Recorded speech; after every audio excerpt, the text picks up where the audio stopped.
sí, desde el periodo pasado, finales del periodo pasado, me habían consultado si estaba en la disponibilidad de darla. Yo les dije que sí. Sin embargo, por el hecho de no estar en el mismo campus, sí hubieron bastantes atrasos. De hecho, llegó un momento donde creí que ya no se iba a aperturar. Después me dijeron que sí. Incluso ayer todavía habían conversaciones con el licenciado Orellana porque había una disposición que los maestros deben de estar en el campus donde están asignados las clases. Yo como definitivamente eso no lo voy a poder cumplir, les digo. Si eso se vuelve una obligatoriedad, mejor cancelenla. Entonces, al final, quedaron con que no se iba a considerar esa disposición en ese momento, pero sí hubieron bastantes retrasos en toda esta programación. De hecho, eso sí me ha impactado también el hecho de no tener claridad si se aperturaba o no, con otros compromisos que ya tenía pendientes. De hecho, uno de ellos es el propio horario. Nosotros tenemos ahorita matriculada la clase de 8 a 12, al igual que el periodo pasado. Sin embargo, les soy muy sincera, en varias de las ocasiones, como yo estoy cursando ahorita la maestría, formalmente las clases de maestría están de 1 para los sábados, de 1 a 6 p.m. Pero como muchos de los maestros son extranjeros, entonces a veces nos ponen las clases en la mañana. Entonces quería consultarles a ustedes sobre la disponibilidad, en caso de ser necesario, de que podamos intercambiar horarios y poder recibir esta clase en la tarde. ¿Alguien tendría algún inconveniente o estarían de acuerdo ustedes? De mi parte en lo personal, mucho mejor. Sí, mi parte está bien. ¿Alguien tendría algún inconveniente? En mi caso, Liz,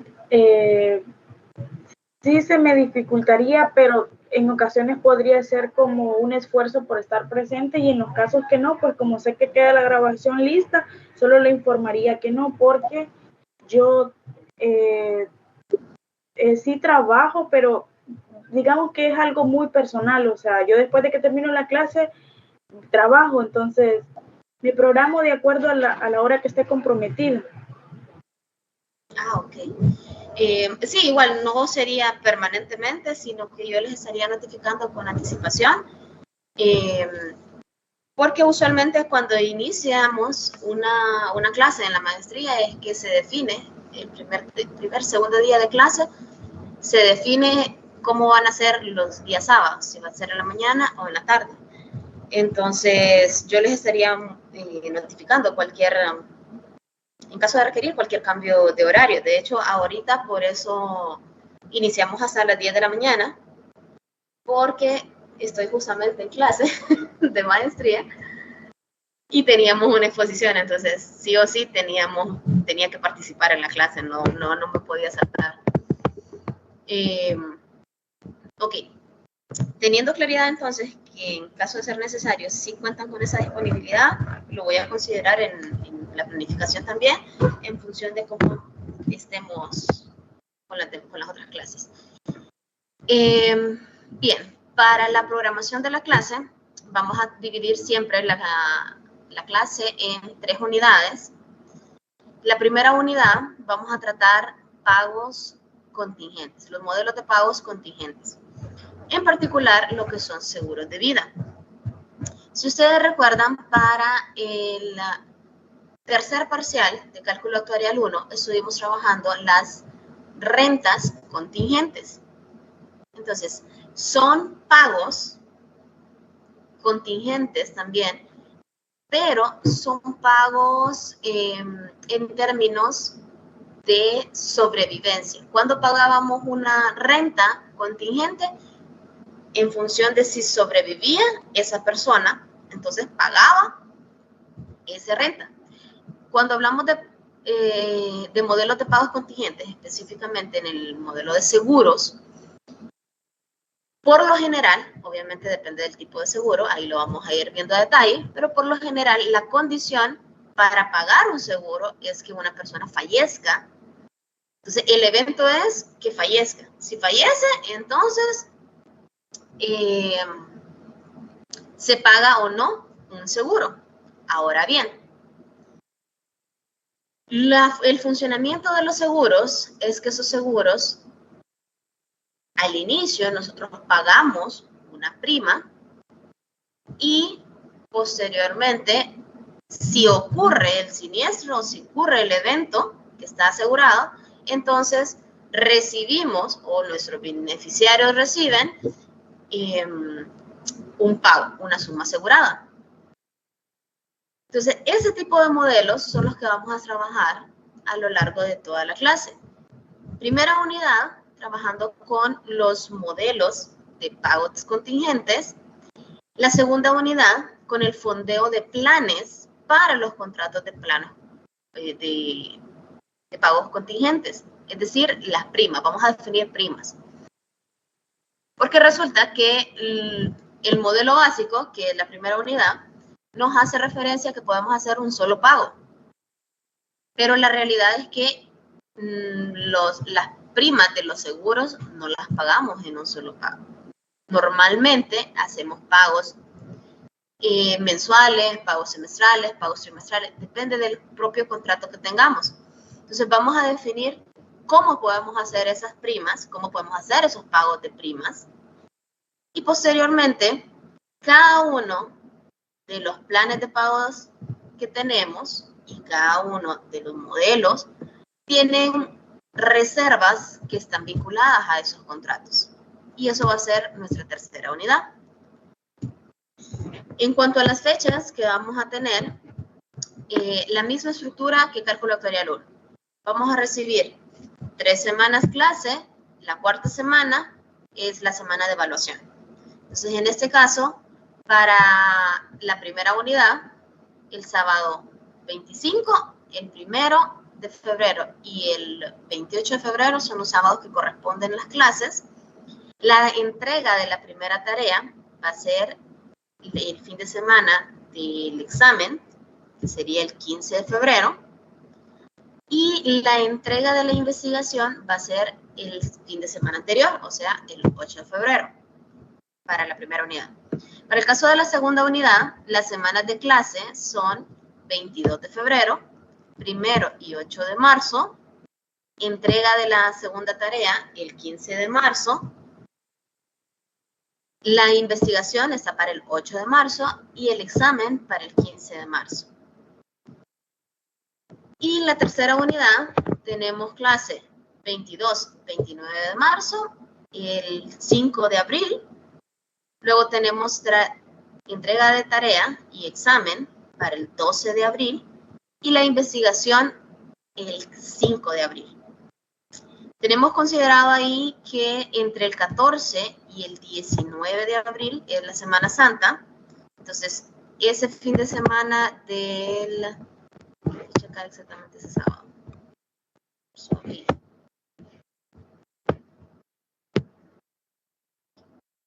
El sábado 19 no tendríamos clase.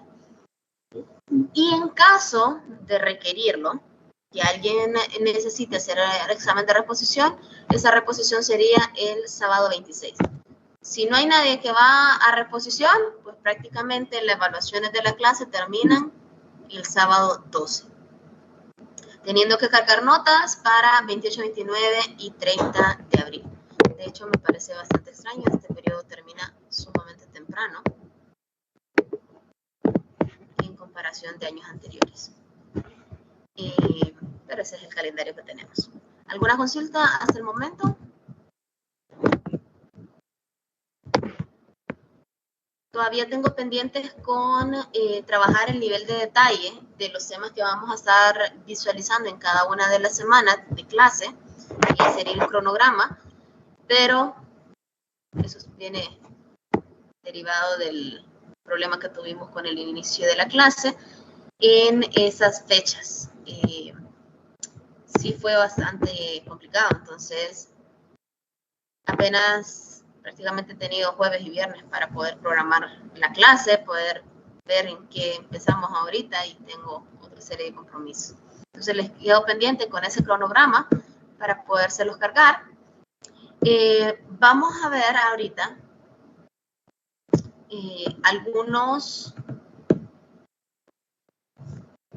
un bosquejo general de lo que va a ser la clase.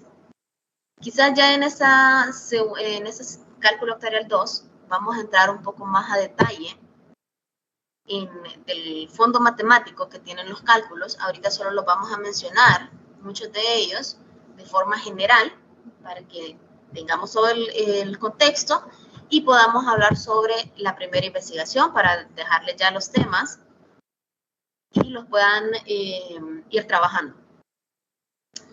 Lo primero que vamos a tener a lo largo de todo lo que son conceptos actuariales es que es el principio de equivalencia. ¿Y qué hace referencia a ese principio de equivalencia?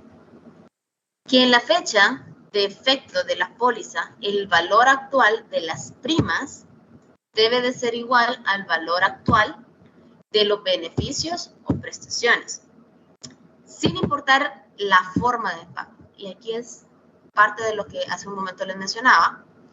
No importa cuál va a ser la forma de pago, pero sí hay un principio de equivalencia que me dice que mis beneficios van a ser iguales a las primas que yo esté pagando.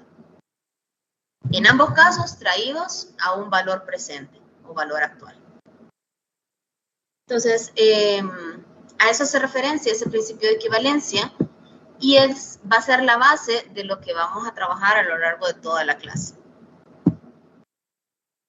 Algunos de los seguros que tenemos, en el caso de los seguros de vida, el primero es un seguro de capital diferido, o también se conoce como seguro total puro. Un seguro de capital diferido es un seguro en el cual, si la persona sobrevive N años, entonces le pagamos.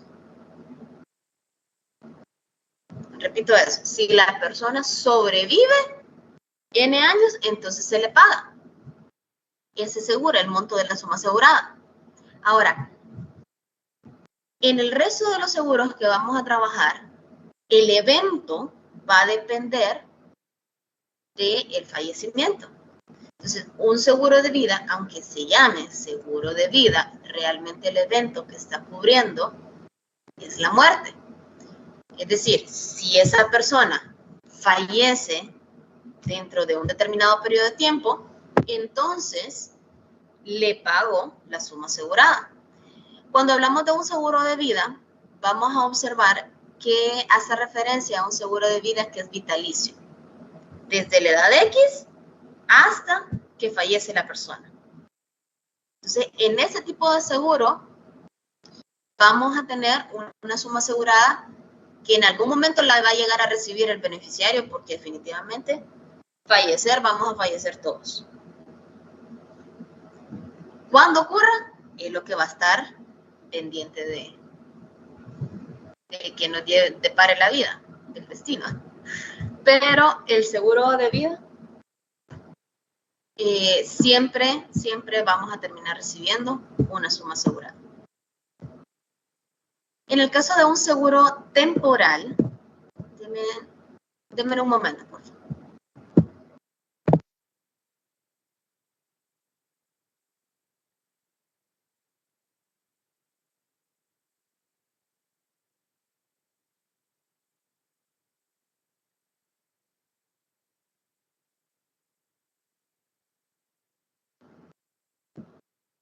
Ok.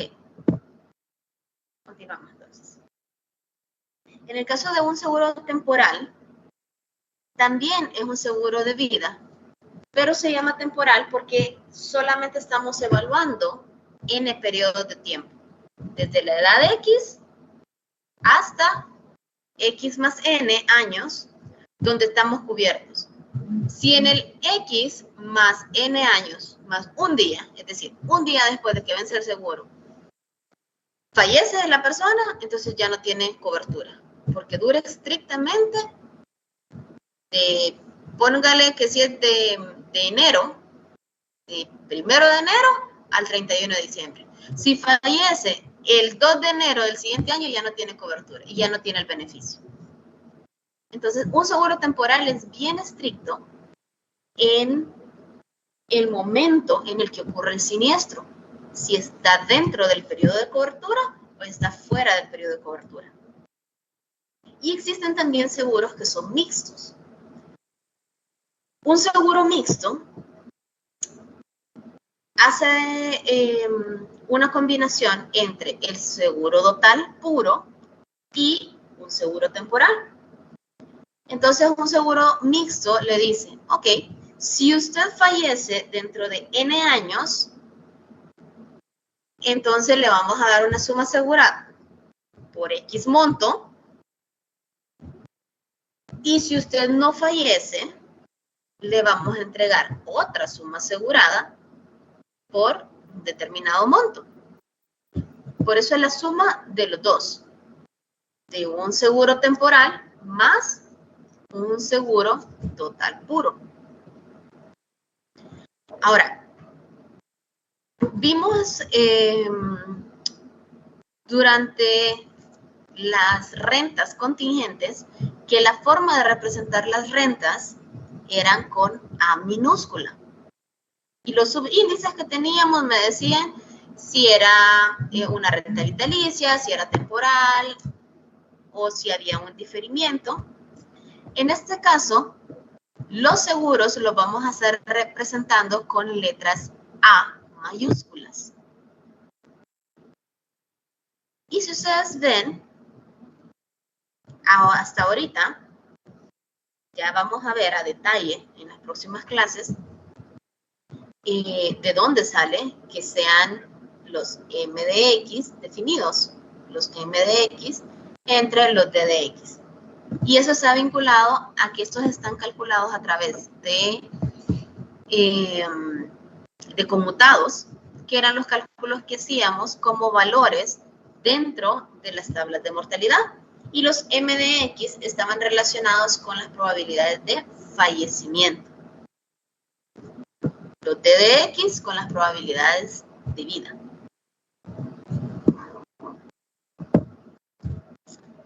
Bien. Dentro de las rentas que estuvimos trabajando en cálculo actuarial 1, teníamos la renta vitalicia vencida, que era representada por AX minúscula. Entonces, repito, seguros A mayúsculas, rentas contingentes A minúsculas. Si esa renta contingente era vencida, solo la represento como AX. Pero si era anticipada, le ponía la diéresis. A, dos puntitos, X. Teníamos también rentas que eran temporales. Iban desde la edad X con duración de N años. Igual puede ser vencida o puede ser anticipada. Teníamos rentas que eran diferidas vitalicias, es decir, para una persona de edad X, M periodos de diferimiento, y de igual forma podía ser vencido o anticipado. Algo de lo que vamos a ver más adelante es que ese principio de equivalencia donde el valor actual de los beneficios era igual al valor actual de las primas futuras, vamos a tener una equivalencia entre una prima neta única, que es la multiplicación de una suma asegurada por la multiplicación del tipo de seguro que tenemos, y lo podemos calcular también como una prima neta anual. En el primer caso era un solo monto que voy a dar como prima neta. En este segundo caso, ya es cuando vamos a vincular el tipo de anualidad que vamos a hacer con el tipo de seguro que vamos a trabajar. Entonces, una prima neta anual es el monto de la prima neta única, perdón, el monto de la prima neta anual por el tipo de anualidad que vamos a utilizar, eso va a ser igual a la suma asegurada por el tipo de seguro. ¿Okay? Entonces, se vuelve bastante interesante porque aquí estamos poniendo el ejemplo, nada más, de qué es lo que pasa y cómo pasamos de una prima neta única a una prima neta anual. Pero podemos también tener no solo el caso de que sea anual, sino que sean fraccionadas. Entonces, esta anualidad, en ese caso, esta anualidad que vamos a utilizar acá, ya no sería anual, sino que sería una anualidad fraccionada. Entonces, son muchas combinaciones que podemos hacer. Un ejemplo de una prima neta anual, supongamos que tenemos un seguro de vida de una unidad monetaria.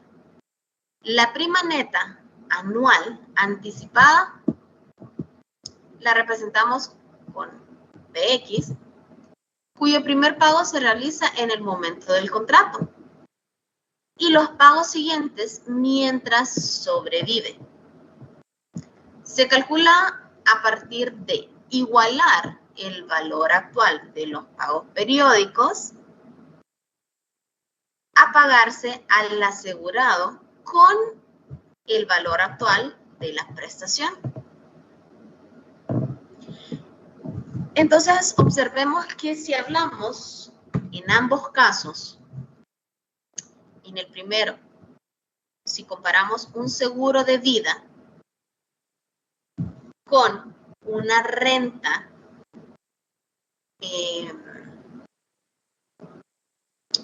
contingente vitalicia, es decir, vamos a pagar un seguro de vida en caso de que fallezca y los pagos de ese seguro de vida, los pagos de la prima, lo vamos a hacer siempre y cuando sobreviva. Y por eso, aquí es bien importante que por lo general el tipo de anualidades que utilizamos para definir primas netas anuales lo hacemos de forma anticipada. ¿Por qué?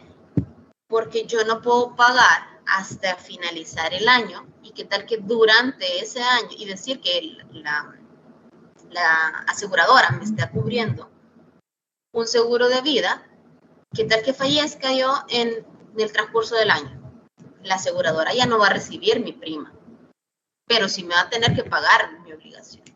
Entonces, se vuelve inequitativo para la aseguradora tener una obligación sin haber recibido una prima. Entonces, por eso, por lo general, los que utilizamos son anualidades que son anticipadas o rentas que son anticipadas. Entonces, si al final comparamos esa prima neta anual con el tipo de renta que vamos a utilizar, igualado a un seguro de vida, podemos encontrar, despejando, cuál va a ser el monto de la prima. Y terminamos dividiendo un seguro entre una renta contingente.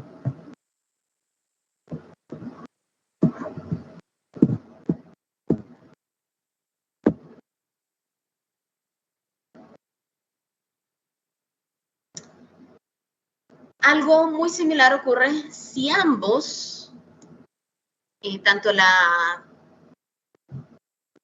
renta contingente es temporal como el seguro es temporal.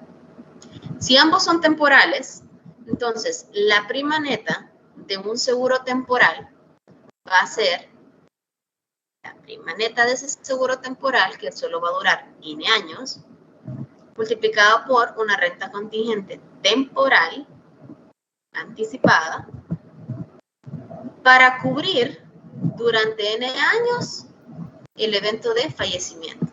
Al despejar sería ese seguro temporal entre una renta anticipada temporal. Y de la misma forma vamos a trabajar esas primas, pero vamos a entrar mucho más a detalle a lo largo de las clases que vamos a tener. Ahora bien, para que tengan también el contexto sobre después hacia dónde vamos. Al finalizar, vamos a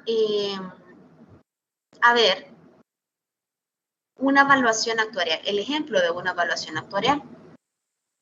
Que una evaluación actuarial lo que permite es hacer ese estudio técnico mediante la aplicación de métodos y evaluación específica para determinar la viabilidad financiera de un régimen.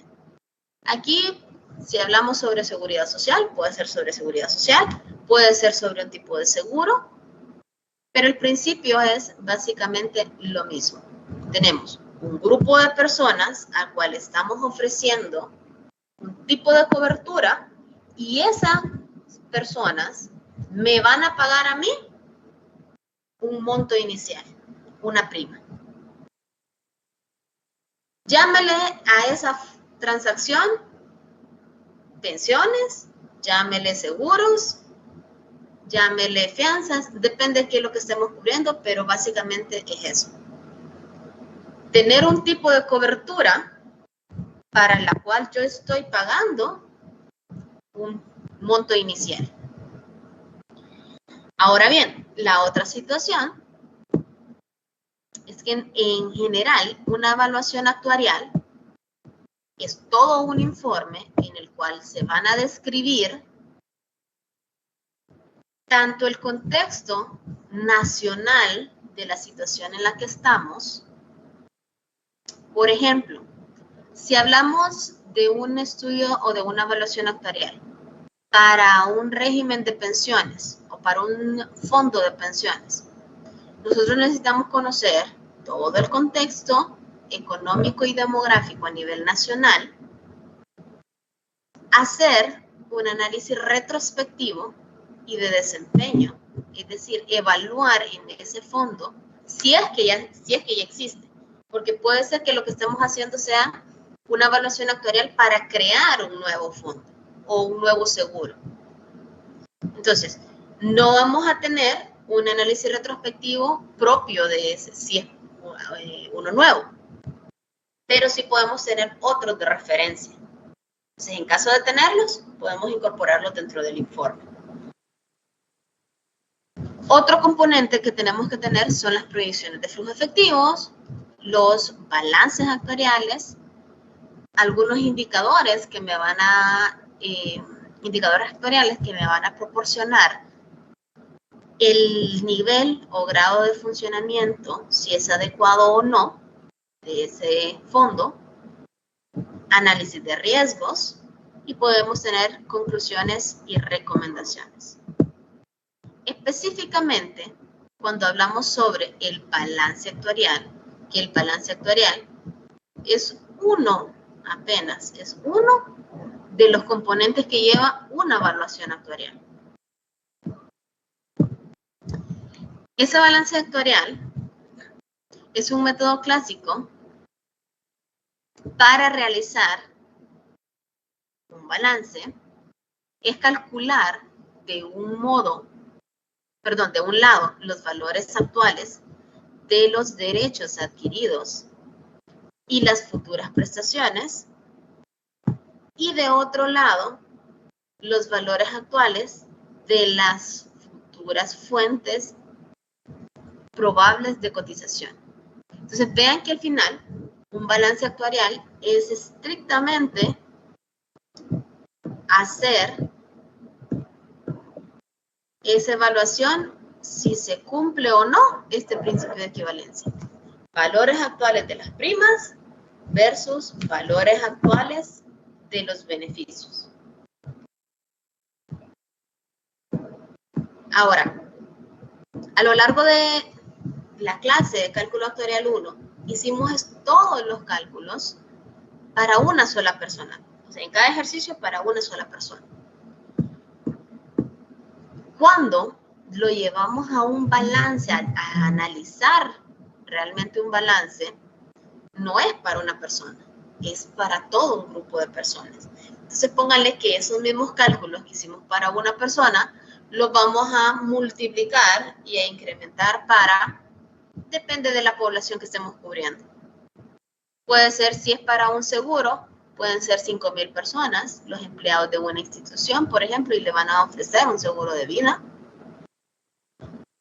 Puede ser, si es en el caso de pensiones, por ejemplo, en el caso del seguro social, a toda la población cubierta, y ese ascienden a más de 800,000 cotizantes,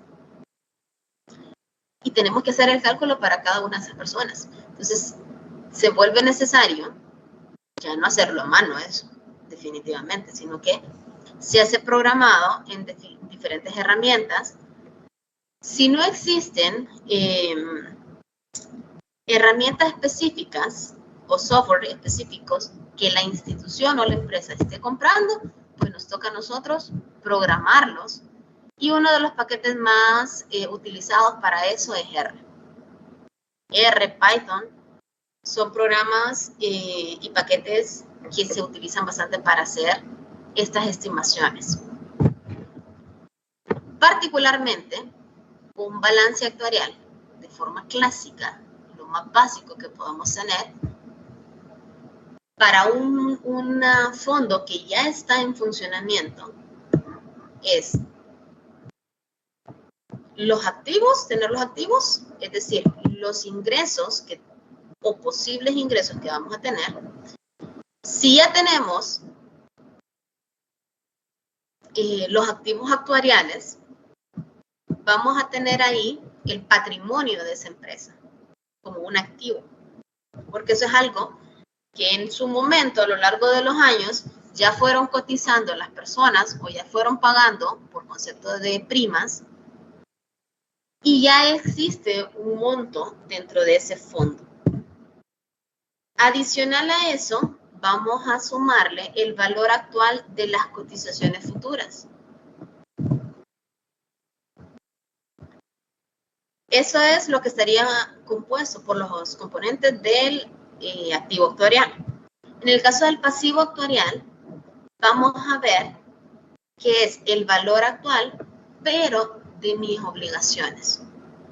Podemos tener prestaciones en curso de pago, o sea, valor actual de las prestaciones en curso de pago. En el caso de un fondo de pensiones, ¿cuáles serían prestaciones en curso de pago?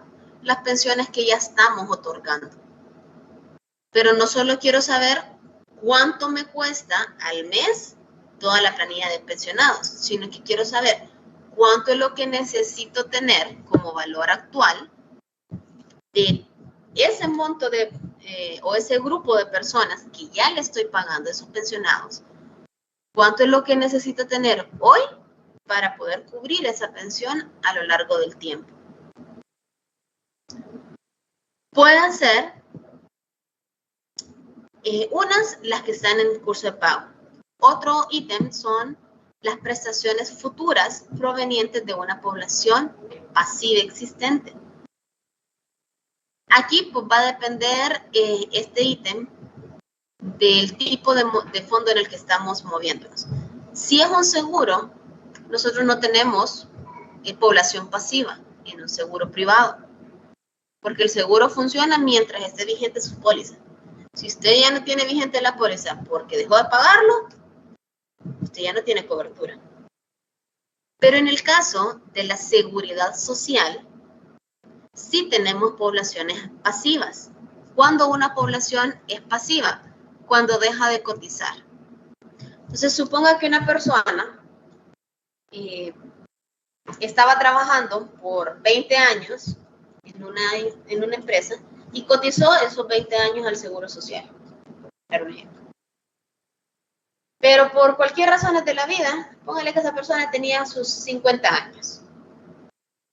Y ya tiene 20 años de cotización al Seguro Social.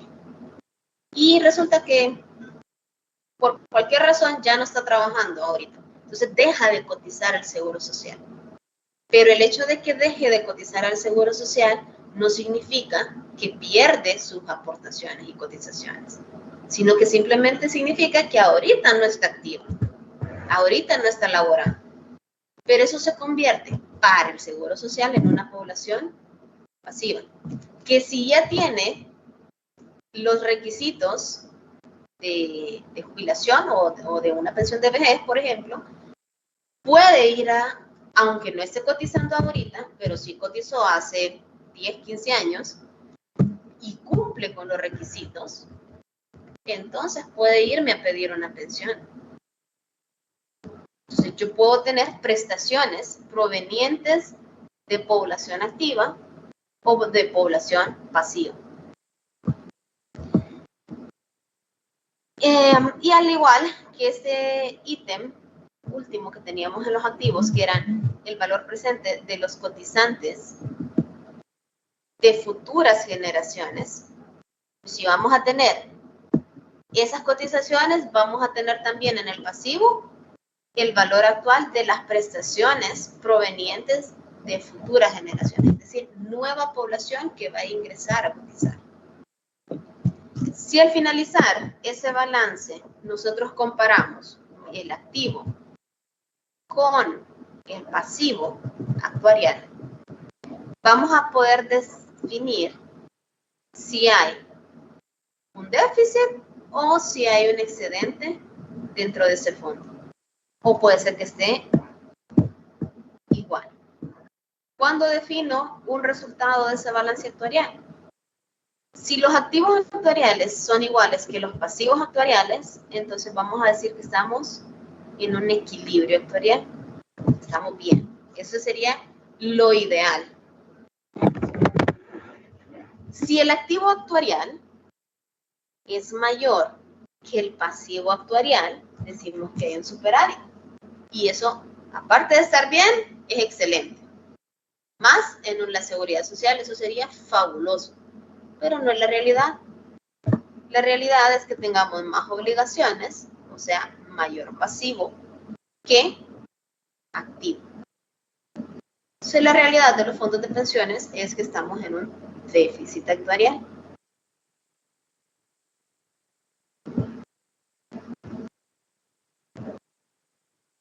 Entonces, otra consideración que tenemos que tener en cuenta es que todo este tema de las evaluaciones actuariales es una estimación a largo plazo. No es para evaluar cómo funciona hoy. ¿Cómo funciona hoy? Para eso tenemos un cálculo financiero,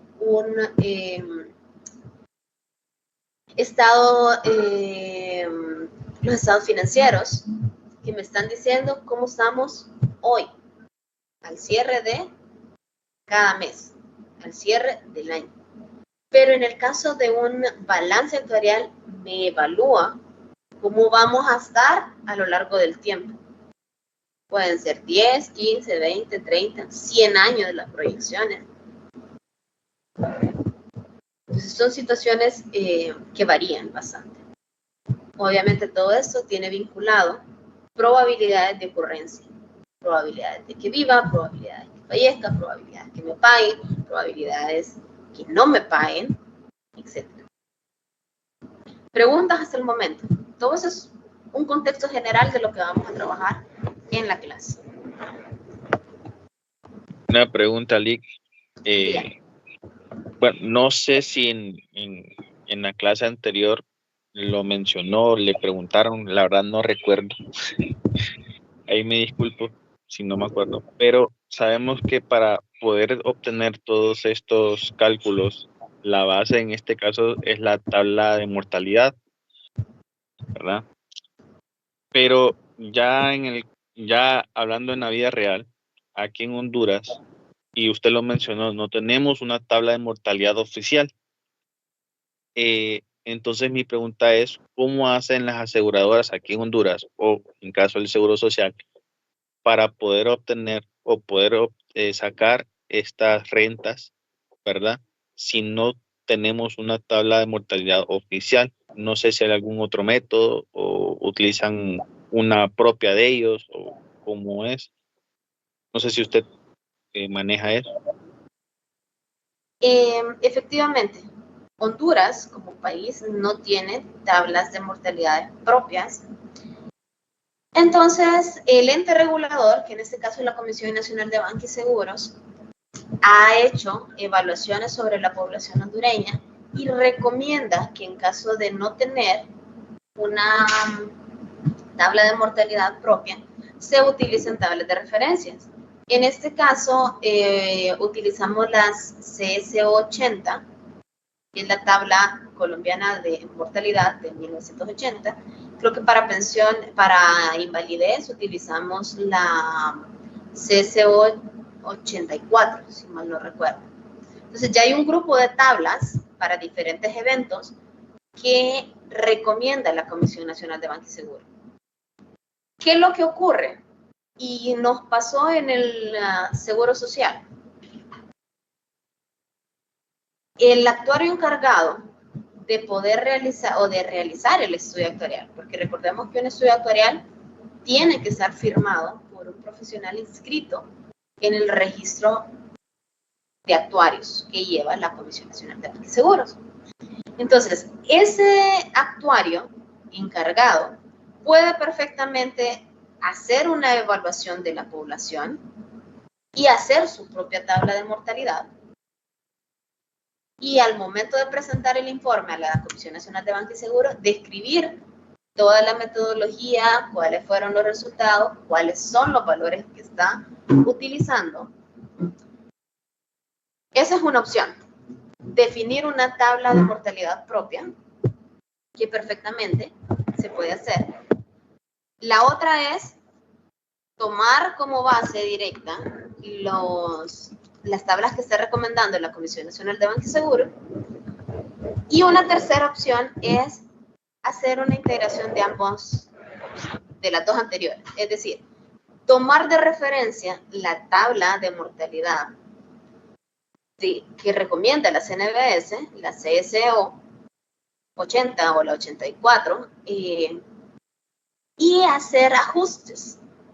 Evaluar la población actual y ajustar las tablas en función de los resultados para poder tener resultados quizás un poco más apegados a la población específica que estamos tratando. ¿Por qué entramos a ese tema de población específica? Porque, por ejemplo, si hablamos en el caso del Seguro Social, la población que está cubierta por el Seguro Social, en comparación, por lo menos en el caso de el régimen de pensiones, IBM, si lo comparamos con los demás institutos previsionales, podemos decir que es el fondo más general, entonces la población es más general, o sea, más acoplada a lo que podría ser el comportamiento nacional. Distinto a si hablamos de fondos más particulares, por ejemplo, lo que es IMPREMA o el IMPREUNA, que son fondos de pensiones, institutos previsionales, pero que específicamente están orientados, en el caso del IMPREMA, a los maestros. Entonces, los maestros tienen un comportamiento demográfico distinto, un comportamiento de fallecimientos, de causas, de enfermedades, etcétera, distintas a la población en general, porque tienen padecimientos distintos. O si específicamente hablamos del IMPREUNA, que también son docentes, solo que específicos de la UNAM. Pero puede ser que ya en la tabla general no me acople tan al 100%, sino que tenga que hacer ciertos ajustes a esa tabla, que también es válido y aceptado por la Comisión Nacional de Banca y Seguros. Entonces están las tres opciones. Y dentro de la primera, que era crear su propia tabla de mortalidad, ahí vamos a tener la situación que si hablamos de seguros privados, usualmente las aseguradoras privadas, casi todas, tienen sede o casa matriz fuera de Honduras. Funcionan en Honduras, pero si ellos tienen vinculación a nivel internacional, entonces por lo general ellos no tienen sus actuarios en Honduras. Ellos tienen actuarios extranjeros que vienen a Honduras a hacer un estudio o que vienen a definir una póliza para un seguro. Y definen las notas técnicas, cuáles van a ser los cálculos, cuáles son los supuestos y bases actuariales utilizadas, etc. Entonces, también se nutren por este tipo de experiencia internacional que vamos adquiriendo. Un caso donde he visto las dos situaciones, ahí mismo en el Seguro Social. Se trabajaron durante 2021 y 2023 haciendo estudios actuariales por medio de la Oficina Internacional del Trabajo, o sea, la OIT. Entonces, la OIT, como tiene sus metodologías propias de trabajo, que su centro de estudio está en Ginebra, entonces ellos definieron tablas de mortalidad propias para el estudio actuarial que se hizo de la población del Seguro Social. Ahora, si es un actuario independiente nacional, por lo general lo que hace es evaluar la tabla de mortalidad recomendada por la CNBS y, de ser necesario, hacer algún ajuste. Si no lo ve necesario, utiliza la tabla tal cual. Esas serían las opciones en cuanto a las tablas de mortalidad. Ok, entrable. Gracias. Bien, otra situación es sobre la primera investigación. Vamos para la primera investigación, que es la de este primer parcial, vamos a hacer parejas, pero son 9, entonces por ahí me va a quedar siempre un grupo de 3. Entonces, definan ustedes los grupos de trabajo, las parejas con las que van a trabajar. Y como este primer parcial vamos a trabajar con seguros, con los modelos contingentes, vamos a trabajar también y vamos a ver la experiencia real de las compañías de seguros. Entonces, cada una de las parejas o grupos va a elegir una aseguradora. Obviamente, todas las parejas o grupos pónganse de acuerdo para que sea una distinta. Las aseguradoras que funcionan a nivel nacional y que podemos trabajar son Seguros Atlántida, Pan American Life, Crefisa, Ficosa, Seguros del País, que Seguros del País pertenece a Banpaís, Continental, Seguros Rural, que en este caso es la aseguradora de Ban Rural, y tenemos Seguros Equidad. Cualquiera, cada una de los grupos va a elegir una de las aseguradoras y sobre esa aseguradora vamos a definir lo siguiente.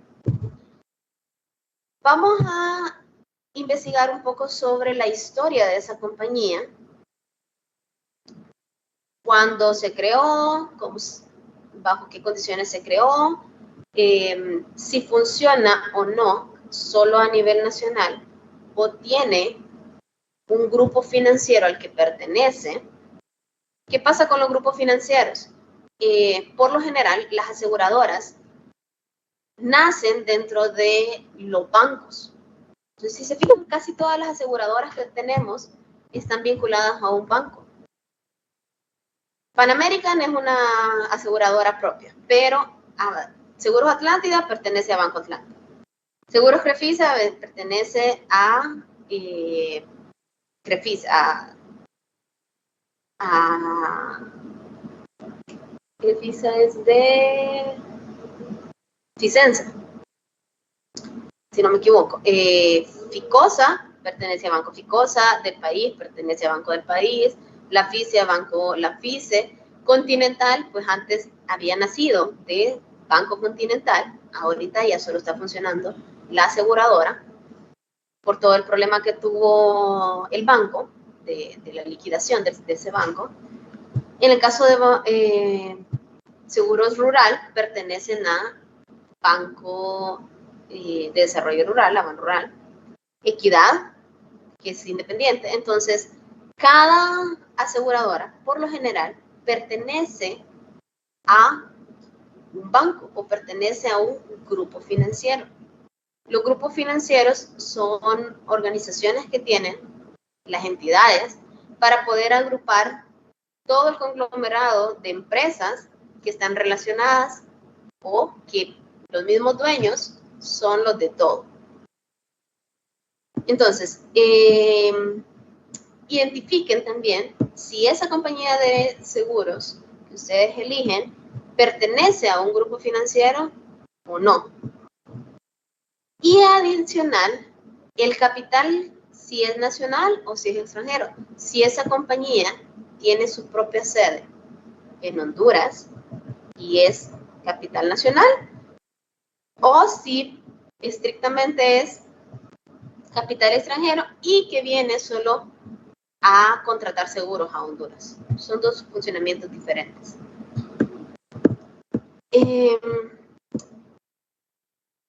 Investiguen sobre el detalle de los seguros, qué tipos de seguros o qué tipos de productos están ofreciendo la aseguradora que corresponde. Indicar las condiciones generales de al menos 2 productos o 2 seguros de esa aseguradora. Es decir, por ejemplo, si son seguros de vida, ¿cuáles son las condiciones generales de esos seguros de vida?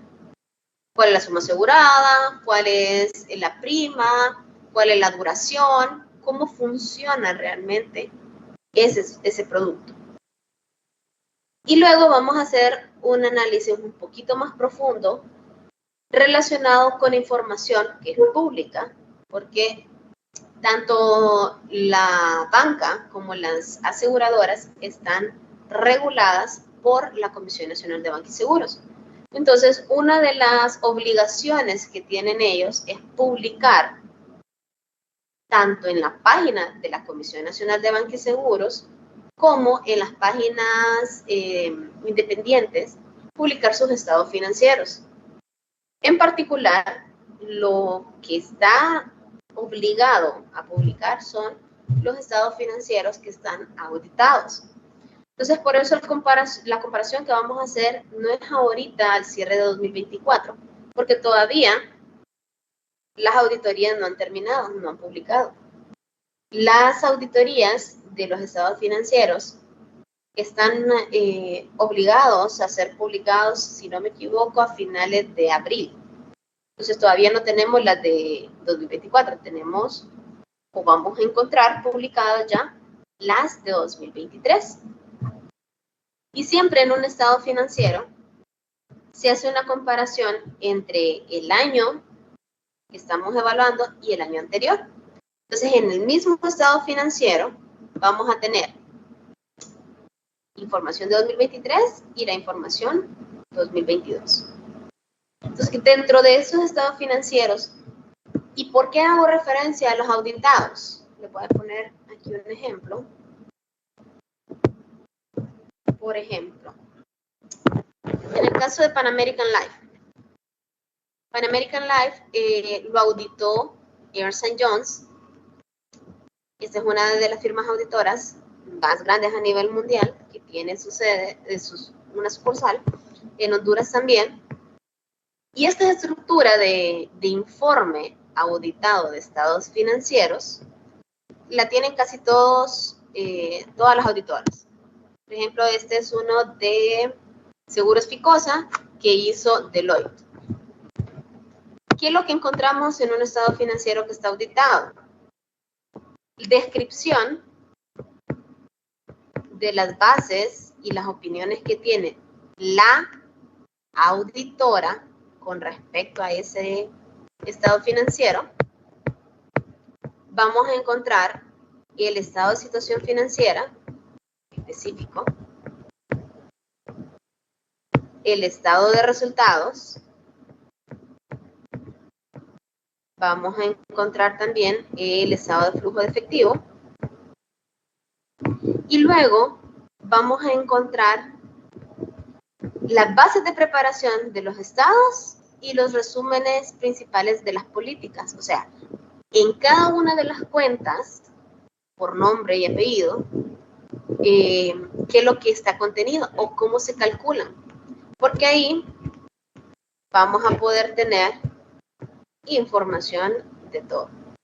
Si ustedes ven, por ejemplo, en el estado de situación financiera, tenemos el activo y tenemos los pasivos.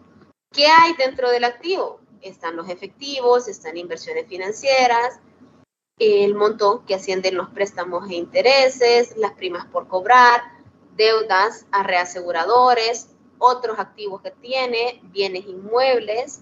Todas estas son cuentas y que están dentro de descritas dentro de este estado de situación financiera. Pero aquí solo vamos a ver los montos más grandes, o sea, el monto total. Si se fijan, en este estado hay notas a las que está referenciada cada una de estas cuentas. Entonces, en esas notas me entra a detalle qué es lo que tenemos sumado para llegar a estos montos que tenemos acá. Como este es el de diciembre de 2023, entonces los montos a los que vamos a ver son los de 2023 comparados con los de 2022. Eso es lo que tenemos dentro de activos. Dentro de pasivos y patrimonio tenemos las obligaciones con los asegurados, reservas para siniestros, reservas técnicas, obligaciones con reaseguradores, obligaciones financieras, obligaciones con agentes e intermediarios, cuentas por pagar, pasivos, patrimonio, capital social, reservas, resultados de acumulados. Y luego tenemos el pasivo total y el patrimonio. En los estados de resultados tenemos una serie de cuentas un poco más a detalle. Entonces, si ustedes se fijan, todos estos estados hacen referencia a ciertas notas aquí. Lo mismo pasa, este es el esquema que tiene cualquier estado auditado, estado financiero auditado. Miren, tenemos el estado de situación financiera, las notas a las que hace referencia cada una de esas cuentas.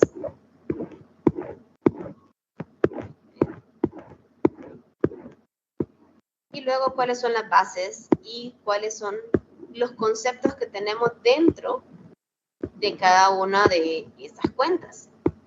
Incluso cómo se calculan, si hay reservas, si hay capital o dinero que está en moneda extranjera, en dólares, cuáles son las tasas de cambio que se utilizan al cierre.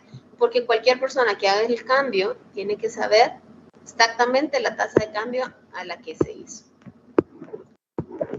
Y más abajo, por aquí, vamos a llegar a las notas. Si se fijan, aquí están por numeración, cuáles son las notas y cuáles son la descripción de qué es lo que está sumado a esos totales. El esquema en cualquier estado. Miren, aquí están todas las definiciones y al final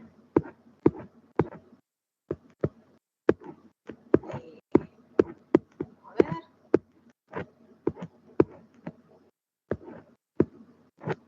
Todas esas son notas a los estados, definiciones y por ahí estaban, ¿dónde estaban? Los valores.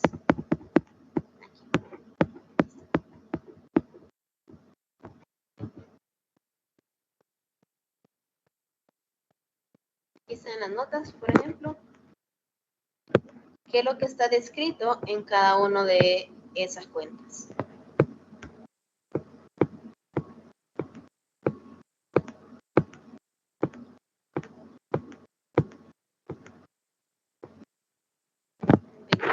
Los ingresos, las comisiones, los gastos de intermediación, y vean que están descritos también por tipos de seguros. Las primas netas, los tipos de seguros, las primas cedidas, que de hecho esto es información que específicamente les pido que investiguen. Ya les di el contexto general de cómo está un estado financiero auditado. De ese estado financiero, necesito que identifiquen el monto acumulado de las primas totales, o sea, el monto de primas que se paga al año, ¿a cuánto asciende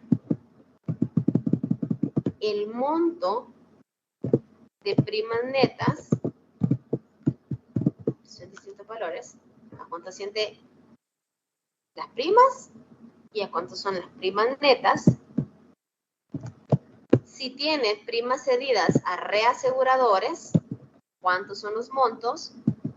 ¿A qué monto asciende los siniestros totales que ocurrieron?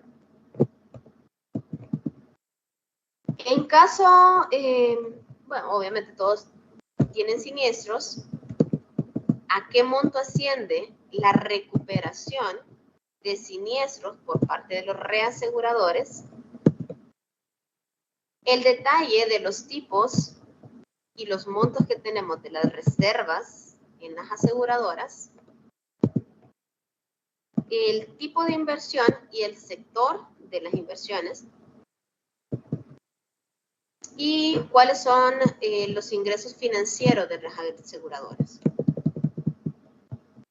Entonces, toda esta información de este cuarto bullet están en los estados financieros.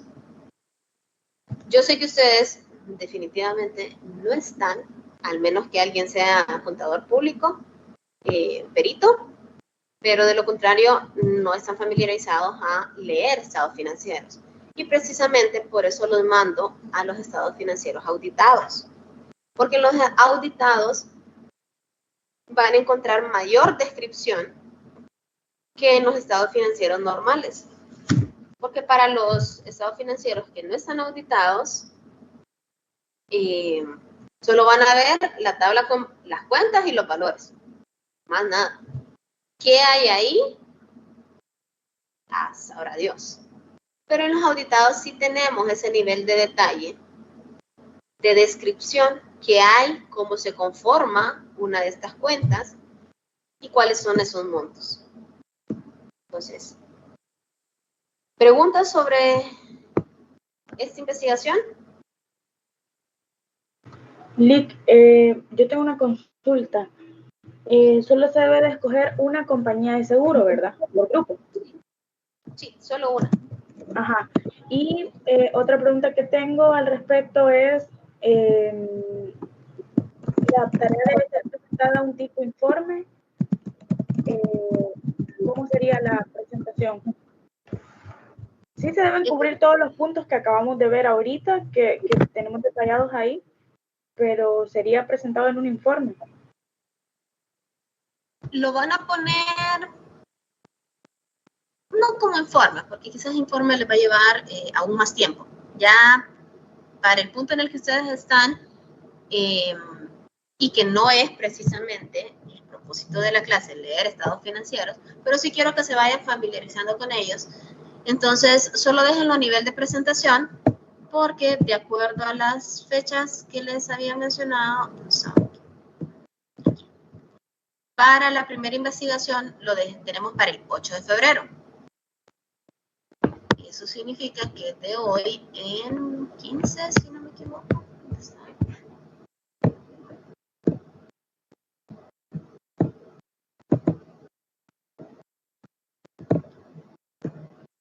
Sí, de hoy en 15. Entonces, tienen 2 semanas y ese sábado 8 es que van a hacer la exposición, 8 de febrero. Subirían al campus virtual y harían la presentación ese día. Por eso se los estoy dejando hoy y describiendo hoy. ¿Okay?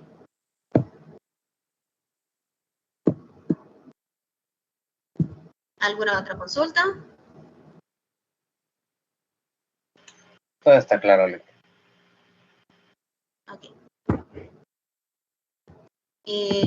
Usualmente ustedes ya tienen, y yo sé que ya todos se conocen, asignados con quienes trabajan. Entonces, si gustan, definamos de una sola vez para poder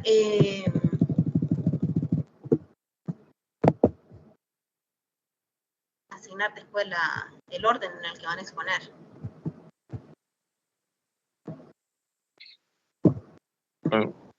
Un comentario, bueno, creo que al final todos van a escoger los mismos grupos de la clase pasada o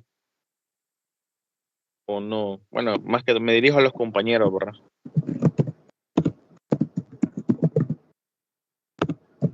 En nuestro caso sí quedaríamos las 3 que estábamos, porque como queda un grupo de 3, quedaríamos siempre las mismas 3 del periodo pasado. Ok, ¿quiénes serían? Sería Kenzie, Gabriela y Sandra García. Gabriela Montes y Sandra García. Ok. Entonces serían el grupo de 3, los demás.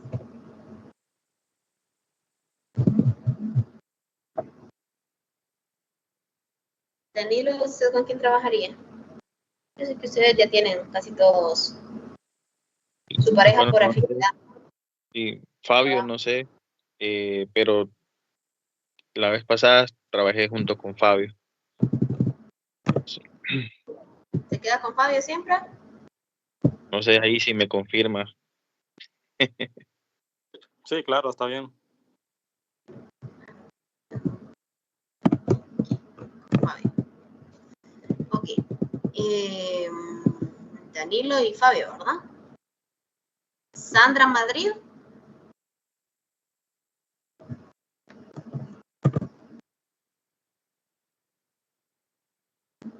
Bueno, sería con Eric Medrano. Sandra estaba con Eric. Ok.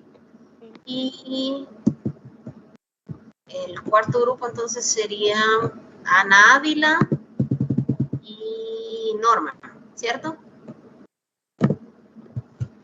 Sí. Ok. Entonces, para esa primera investigación, estarían exponiendo en este orden. Igual, todos los grupos van a exponer el mismo día. Grupo 1, el grupo de 3, de Gabriela Montes, con Kenzie y Sandra García. El segundo grupo para exponer sería Danilo y Fabio. El tercer grupo, Sandra Madrid y Eric Medrano. Y el cuarto grupo, Ana Ávila y Norman Cuello. En ese orden ya ustedes van a definir si pónganse de acuerdo entre los grupos para que no tomen la misma aseguradora, sino que todos evalúen aseguradoras distintas. Revisen las páginas de las aseguradoras, revisen la página de la CNBS. Puede ser que de unas aseguradoras encuentren más detalles de información que de otras. No todas las compañías publican al mismo nivel. Entonces, si revisen, busquen y en función de cuál les parezca mejor, entonces con la que se quedan para trabajar. Pero sí verifiquen de que no sean repetidas con los compañeros, ¿ok?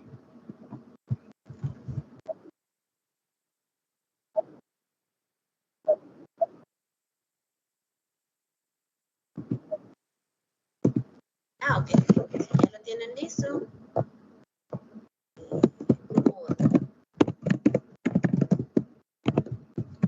Si los demás no tienen listo, entonces revísenlos ustedes y me avisan la próxima semana. ¿Alguna pregunta más?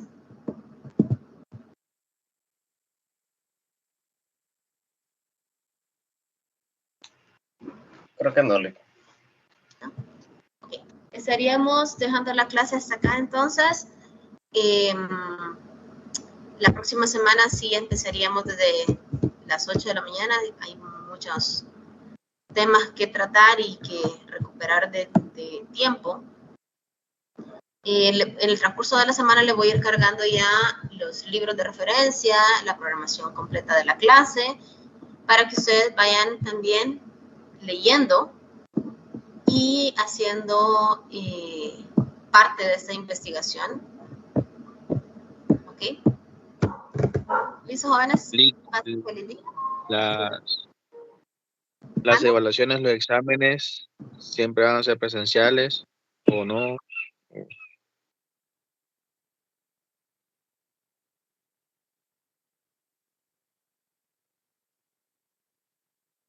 Se fue la link. Ah, ahí está. Sin querer presioné el salir.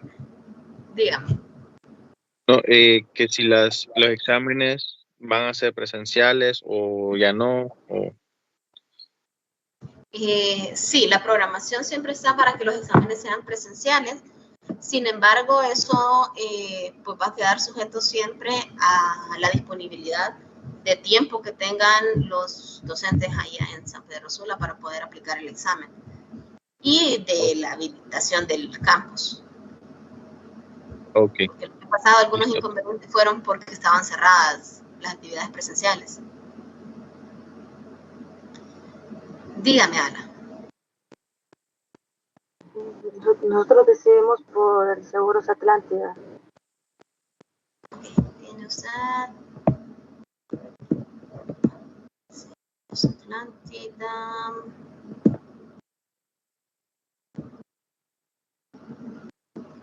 Ana, usted es el grupo 4.